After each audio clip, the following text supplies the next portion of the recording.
আসসালামু আলাইকুম। সবাই কেমন আছেন? অবশ্যই ভালো আছেন। আমরাও আল্লাহর রহমতে ভালো আছি।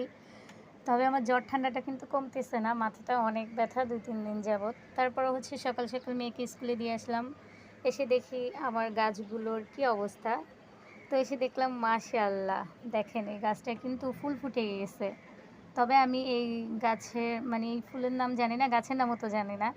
অবশ্যই কিন্তু আমাকে কমেন্টে জানাবেন এটা কী ফুল। আর এখানে কিন্তু ২ টা মানে ২ রকম ফুলের গাছ লাগিয়েছি আমি। এই পাশে একটা, এটাতে হচ্ছে লাল ফুল হবে। আর এটাতে তো দেখতেই পারতেছেন হলুদ ফুল। আর এগুলো তো আগের। এগুলো আগেই ছিল। মাল্টিপ্লান্ট গাছ এটা। আর এটার নামও আমি জানি না।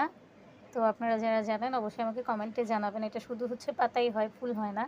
তবে মাশাআল্লাহ এটা কিন্তু অসাধারণ লাগতেছিল। ঠিক না বলেন? আমার কাছে অনেক, অনেক ভালো লাগতেছিল। পুরো মনটাই ভালো হয়ে গেল। তো অবশ্যই কমেন্টে জানাবেন এটা কী ফুল।